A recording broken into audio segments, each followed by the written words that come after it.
Labas vakaras. Atėjus pavasarį pagaliau patraukėme pajūrio link. Ir visai neatsitiktinai. Artėjant vasarai, legendinis Lietuvos jūrų muziejaus delfinariumas lankytojus pakvies ženkliai atsinaujinęs. Kokie tai pokyčiai, sužinosite, žinoma, jeigu žiūrėsite mūsų šio vakaro laidą.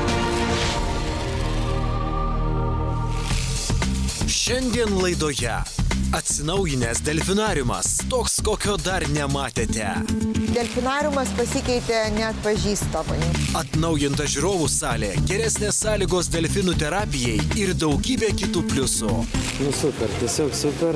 Kviečiame žiūrėti.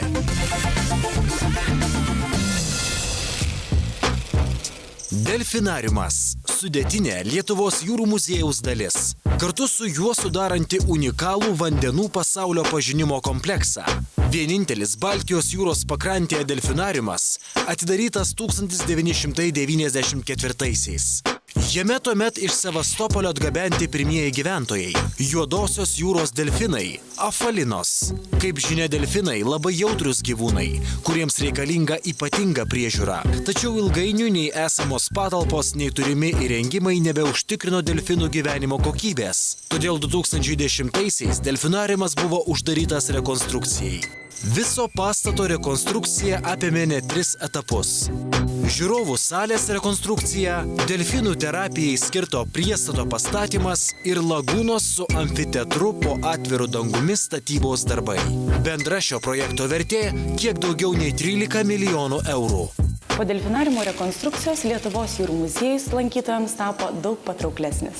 Delfinariumas pasikeitė neatpažįstamai. Forma liko ta pati, bet turiniu mes pripildėm kitu. Buvo nuardytas stogas, tai yra pasikeitė visa stogo danga, jis apšiltintas, visiškai nauja vėdinimo ir šildymo sistema.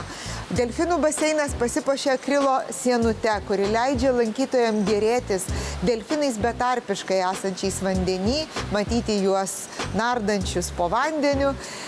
Žinoma, visa apdaila, puiki akustinė sistema, vaizdo sistema, kas suteikia visiškai kitą kokybę delfinų pasirodymam. Tad atėję čia jau į tą senąjį delfinariumą, rekonstruotąjį delfinariumą, jūs pasijusite visiškai kitaip. Kol delfinai ruošiasi pirmajam šios dienos pasirodymui, kviečiame pasidairyti po patalpas, į kurias kol kas patenka tik jūrų muziejaus darbuotojai ir statybos darbų vykdytojai. Mat kaip tik dabar vyksta baigiamieji darbai ir jau po gero mėnesio ir delfinai, ir delfinariumo lankytojai galės grožėtis ir patirti visus patogumus, kurie sukurti pasitelkus ES investicijas. Po rekonstrukcijos ženkliai pagerės delfinų laikymo sąlygos. Po pasirodymų delfinai turės savo patalpas, kaip gimdymo baseinas arba medicininis baseinas, kuriame tai yra pas mus naujovė, yra įmontuotas pakeliamas dugnas, kurio pagalba mes galėsime įsikelti delfiną iš vandens, atlikti medicininius tyrimus arba stebėjimus. Tai aplengvina ir mažiau streso gyvūnam ir daug patogiau mums kaip treneriam arba vetgydytojui. Įdomu, kokios buvo delfinų laikymo sąlygos iki rekonstrukcijos. Jie turėjo savo gyvenamąsias taip pat patalpas, tik jos buvo daug mažesnės ir mažiau pritaikytos mums kaip personalai prižiūrintiem delfinus. O dabar treneriai turės savo patalpas po vandeniu, kur bus stebėjimo stiklas, kur mes galėsim stebėti netgi ištisą parą delfinus, ypač pateles, po gimdymo, su jaunikliais, kurias plaukios, galėsim stebėti ir virš vandens, ir po vandeniu. Pasitelkus ES investicijas sukurta nauja paslauga – delfinų terapija. Anksčiau delfinų terapija vykdavo tiesiog didžiajame baseine, tai yra ten, kur vykdavo pasirodymai, o tiesiog atsižvelgiant į klientų poreikį mes dabar turėsim jau 3 visiškai skirtingus baseinus. Šitie baseinai jau pagaliau bus pritaikyti ir žmonėms su fizinė negalia, nes prie kiekvieno baseino jau yra sumontuotos movos, į kurias statosi ir keltuvas, tiesiog įkelti žmogų į baseiną, jeigu jis turi, tarkime, judėjimo problemų.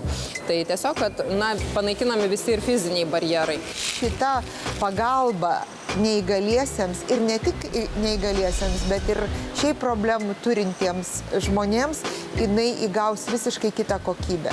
Tai yra ne tik bendravimas su delfinais, bet ir dar papildomos paslaugos, kaip ir muzikos terapija, meno, kineziterapija, sensorinės integracijos patalpos, kur leis išplėsti lavinimo, reabilitacijos galimybės neįgaliesiems. Pakalbėkime apie vandenį. Jis delfinams ypatingai svarbus. Pastačius naują delfinų terapijai skirtą priestatą, jame įrengta ir speciali vandens valymo patalpa. Dabar esame atvykę į vandens filtravimo sistemos patalpą, kurioje yra išdėstyti 12 filtrų, smėlio filtrų, kurių pagalba mūsų vanduo baseine išsivalo arba persifiltruoja per 3 valandas. Tai reiškia, vanduo per 3 valandų bėgį jis yra visas išfiltruojamas būtent šitų filtrų sistemų pagalba. Kokia šios naujos įrangos reikšmė patiems delfinams? Aš manau, kad arba žmonės, kurie buvo prieš tai ir dabar atvykę, tikrai gali pastebėti bent jau vizualiai vandens kokybę. Tai yra vandens skaidrumas, o gyvūnam tai įtakoja, aišku, oda. Tai yra didžiausias kontaktas su vandeniu ir kuo švaresnis vanduo, tuo delfinam yra geriau, aišku, plaukiot, matyti, sergamumas mažesnis ir tai įtakoja viską vanduo. Na ir dar viena naujovė, kuri delfinariumą išties pavers išskirtiniu traukos centru. Lauko baseino su amfiteatru įkūrimas, kuriame delfinai leis laisvalaikį, vyks specialūs edukaciniai užsiėmimai. Ir mažieji, ir suaugę itin pamėgę delfinų pasirodymus, po rekonstrukcijos galės juos stebėti ne tik sezono metu, bet ir ištisus metus. 2009-aisiais, prieš užsidarant rekonstrukcijai, delfinariumą aplankė 206 092 turistai, o po atidarymo 2014-ais sulaukta kone 100 000 lankytojų daugiau – 298 245. Lietuvos jūrų muziejaus darbuotojai tikisi, kad šiais metais lankytojų skaičius dar labiau išaugs ir ši tikimybė tikrai pagrįsta. Nors filmavome ne sezono metu, penktadienį 12 val. Dienos žiūrovų salėje netrūko. Kodėl jie pasirinko šią pramogą? Iš tiesų, ta mintis tai kilo netikėtai, gal kokį šį pirmadienį. Ir pasižiūrėjom internete, kad yra individualūs užsiėmimai su delfinais ir taip pat pasirodymai. Tai greit susidėliojam dienotvarkę ir štai mes čia. Aš galėčiau pasakyti, labai senai bebuvau ir mažasis nei karto nėra buvęs. Taip kaip ir sugalvojom savaitgalį. Delfinariumas tai graži vieta, kurioje delfinai tokie malonūs, jie moka komandą savo, viską atlieka tiksliai. Nu super, tiesiog super. Mažasis irgi labai patenkintas. Dabar kaip ir norėtumėm dar foto prie žuvytės. Kaip žinia, mūsų laidose mes rodome apie tuos projektus, kurie yra prisijungę prie skaidrumo iniciatyvos Jonvabaliai. Kodėl būtent šitas projektas nutarė įsilieti Jonvabalių gretas? Šis projektas Lietuvos jūrų muziejui yra labai svarbus, nes būtent jo dėka mes pilnai remontavome delfinariumą ir įkūrėme delfinų terapijos centrą. Ir labai retai kas suvokia ir žino, kad toje struktūrinių fondų paramoje dalis pinigų būtent yra skiriama ne ES, bet Lietuvos Respublikos vyriausybės. Ir tai yra būtent mūsų lietuvių mokesčiai sumokėti pinigai.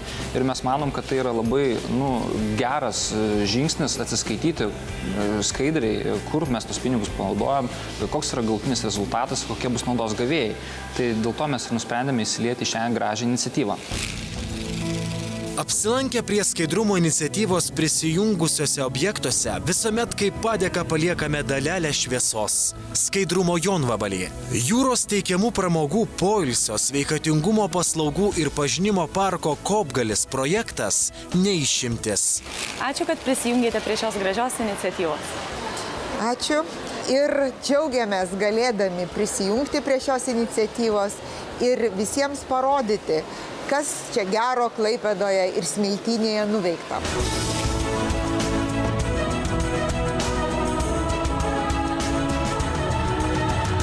Šį vakarą viskas. Kviečiu Jūs į pasimatymą lygiai po savaitės tuo pačiu metu ir primenu, kad visą Jūs dominančią informaciją apie prie iniciatyvos prisijungusius projektus Jūs galite rasti internetinėje svetainėje jonvabaliai.lt. Kurkime skaidrumą kartu.